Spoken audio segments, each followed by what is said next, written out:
Bismillahirrahmanirrahim. Assalamualaikum warahmatullahi wabarakatuh. Perkenalkan, saya Wirayudi Alam. Pada pertemuan kali ini kita bicarakan manajemen retail, di mana umumnya kita ngomongin retail itu sesuatu hal barang yang kecil, supply chain, produksi, dan banyak hal tentunya. Dan kali ini kita bicarakan tentang bagaimana mengenal dunia bisnis retail itu sendiri. Nah, ketika ngomongin bisnis retail, sebenarnya bisnis retail adalah membicarakan tentang serangkaian kegiatan bisnis yang memberikan nilai tambah pada suatu produk atau jasa yang punya nilai jual pada akhirnya digunakan secara konsumsi untuk pribadi ataupun bahkan kolektif atau dalam unit yang lebih kecil lagi di keluarga. Nah, retail juga tentu melibatkan banyak korporasi, banyak bidang, banyak subsektor, bahkan wilayah-wilayah yang intercross dengan wilayah yang lain. Bahkan tidak hanya barang saja tapi juga di sektor jasa. Salah satunya misalnya bisnis penginapan hotel, praktek dokter, salon, sewa DVD, makanan, home self delivery pizza, itu salah satu beberapa unit bisnis yang bicarakan tentang bisnis retail atau yang kemudian dikenal dengan manajemen retail. Karena pada prinsipnya ketika ngomongin retail di sini adalah namanya definisi retail sendiri adalah kecil atau kemudian cakupannya yang lebih kecil atau cakupannya yang lebih spesifik atau khusus, sehingga hal itu menjadi konsentrasi tertentu di mata kuliah ini, yaitu mata kuliah manajemen retail. Nah, posisi retail dalam manajemen ada khususnya dalam rangkaian manajemen rantai pasokan. Di sini sebutin ada pengecer, ada rantai pasokan. Ada beberapa yang disampaikan di PowerPoint saya, dijelasin juga pengecer juga merupakan komponen kunci dari sebuah rantai pasokan yang menghubungkan antara produsen dan ke konsumen. Nah, rantai pasokan ini adalah seperangkat perusahaan yang membuat atau bahkan menyampaikan dan mendistribusikan barang tersebut atau jasa ke konsumen. Kalaupun dibagi lagi di sini dijelasin juga beberapa rangkaian manajemen retail dalam rantai pasokan itu ada 3 hal. Ada yang kemudian di sini dijelaskan, ada vertical integration, backward integration, dan forward integration. Di mana vertical integration itu bicarakan tentang bagaimana hubungan antara secara vertikal antara produsen dan konsumen. Kemudian ada backward integration, bagaimana hubungan antara konsumen sendiri dengan distribusi ataupun lainnya. Dan sedangkan forward integration, bagaimana mengintegrasikan antara hubungan pemasok, produsen, konsumen, distribusi baik di sektor barang maupun jasa. Misalnya di gambar ini dijelasin bahwa perusahaan manufaktur kemudian mendistribusikan kepada wholesalers-nya, kemudian wholesalers-nya memberikan barang-barangnya dijual melalui di sektor retailnya, yang kemudian retailer itu kemudian sendiri dibeli oleh konsumen.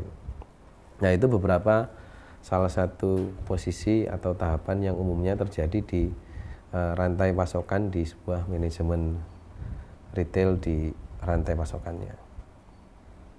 Adapun di sini sudah salah satunya GCP ini mengembangkan online retail yang terintegrate, di mana dia mengonekkan antara website di offline-nya, di outlet-nya, bahkan di aplikasinya. Dia mengintegrasikan antara retail yang tidak hanya retail yang bisa dilakukan offline, tapi juga dilakukan secara online. Sehingga ada integrasi antara online offline di perusahaan GCP ini dalam mengembangkan online retail yang terintegrasi.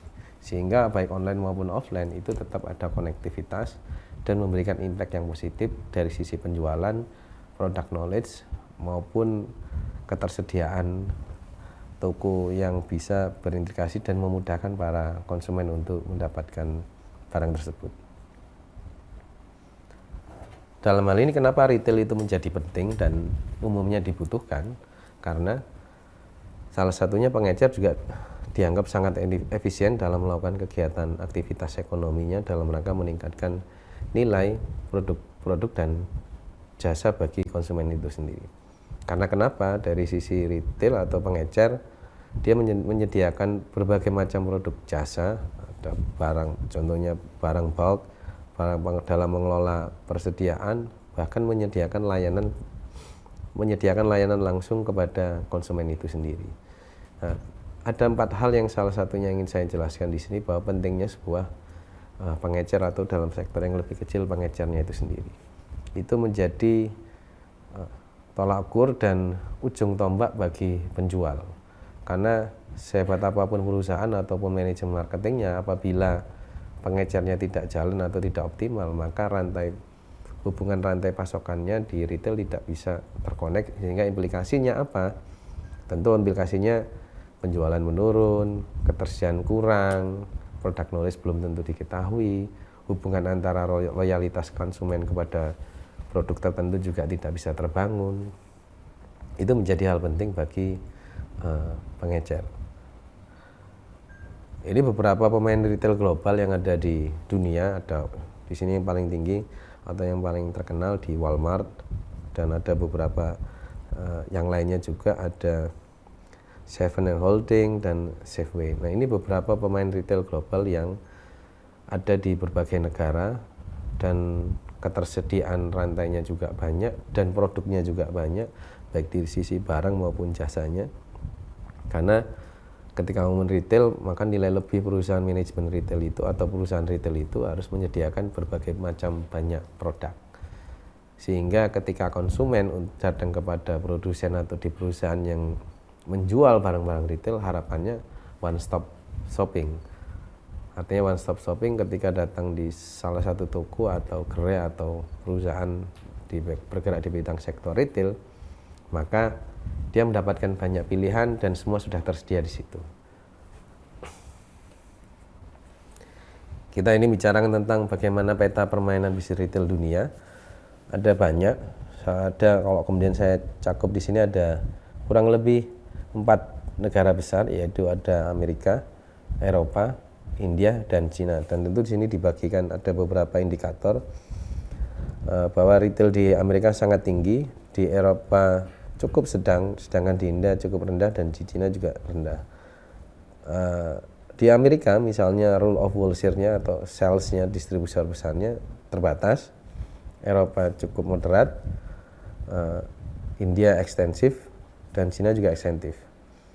Infrastruktur di Amerika ekstensif, terbatas juga, ekstensif juga sama di Eropa, di India juga limited, di Cina juga limited.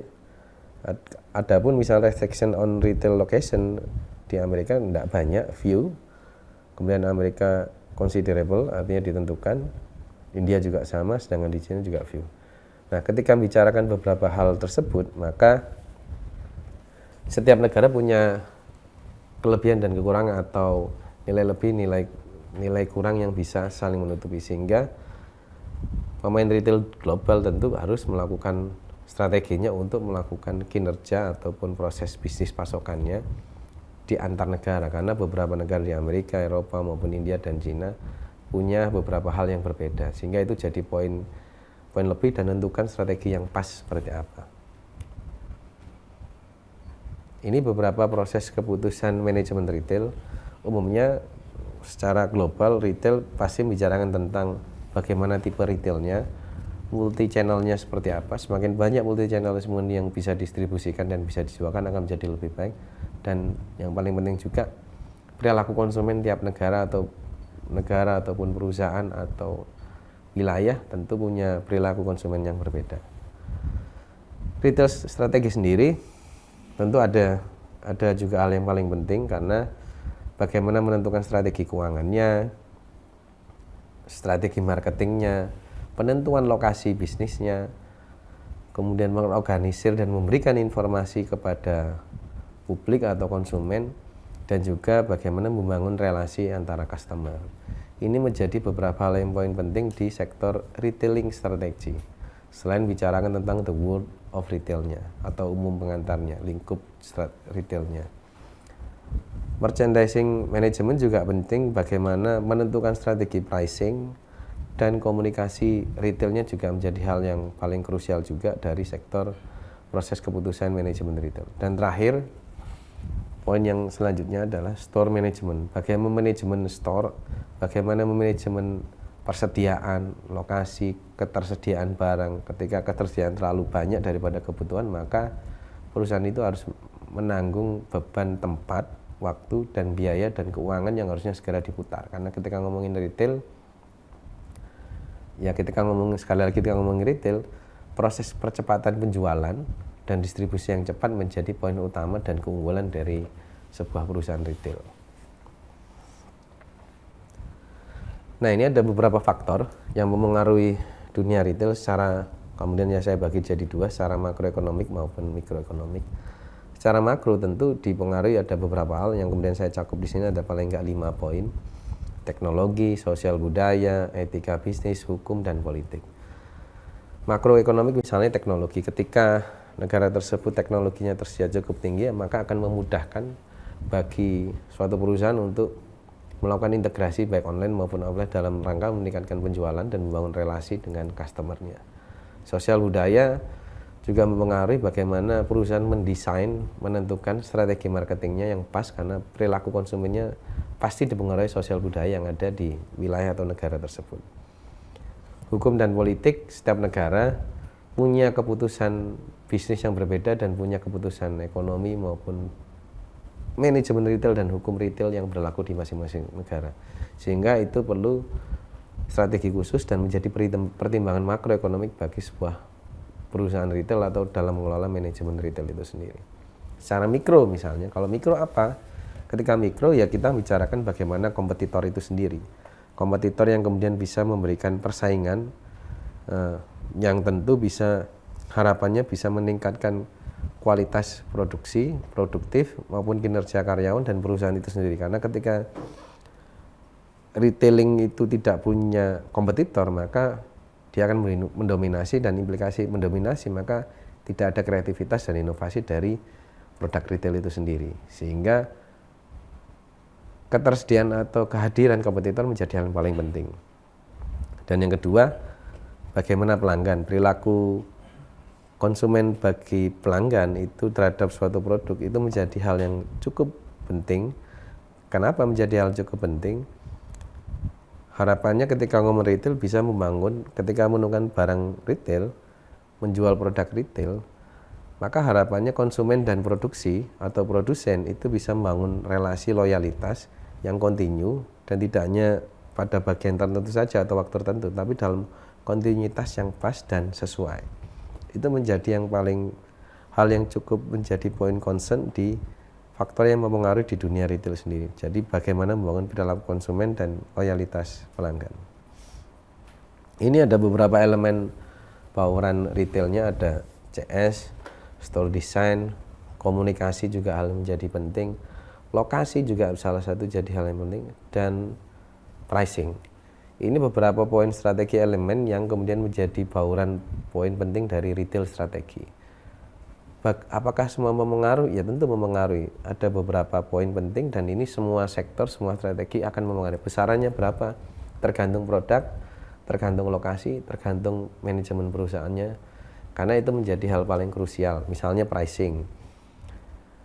Barang terlalu retail terlalu tinggi juga belum tentu bisa diterima pasar. Tapi juga terlalu rendah, maka image juga menjadi penting. Apakah ini jadi barang yang bisa dipertanggungjawabkan kualitas atau tidak, sehingga pricing menjadi hal paling penting dalam menentukan harga yang sesuai dan pas dari untuk produk ini harus seperti apa.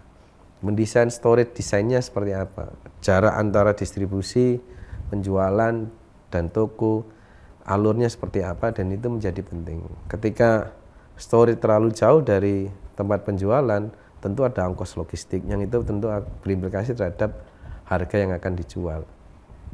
Komunikasi misalnya juga menjadi pengaruh penting juga.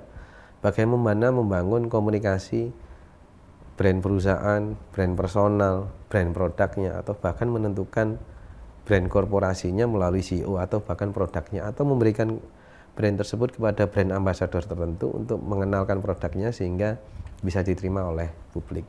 Itu juga salah satu hal yang ditentukan dari komunikasi mix. Adapun peran manajer retail juga salah satunya adalah menentukan target pasar, menentukan barang, negosiasi, melatih, menetapkan harga, dan mempromosikan barang. dari sini semua poin ini cukup krusial, tapi saya coba akan menjelaskan dari sisi yang pertama. Ketika ngomongin peran manajemen retail, dia harus tahu bagaimana menentukan target pasar yang pas sesuai dengan produknya dan menentukan lokasi retailnya. Ini menjadi poin penting bagi peran manajemen retail, karena itu tahapan pertama sebelum menentukan barang apa yang ditawarkan, negosiasi dengan pemasok, distribusi, dan menempatkan harga. Karena ketika sudah menentukan segmentasi pasarnya dan lokasi retailnya, maka cakupan yang akan diambil adalah cakupan area tersebut dan produk apa yang kemudian harus dijual dan produk apa yang kemudian dibutuhkan di lokasi atau di pasar tersebut. Baru kemudian tahapan-tahapan selanjutnya menjadi yang harus dilakukan selaku manajer retail. Sehingga poin penting dari manajer retail sendiri adalah bagaimana punya sense menentukan segmentasi, menentukan pricing, menentukan lokasinya. Itu salah satu yang cukup krusial dari sebuah peran dari manajer retail itu sendiri. Itu beberapa penjelasan singkat dari materi saya untuk pertemuan pertama ketika mengenalkan manajemen retail di mata kuliah mengenal bisnis retail. Kita bertemu lagi di pertemuan kedua. Untuk selanjutnya, see you, thank you, assalamualaikum.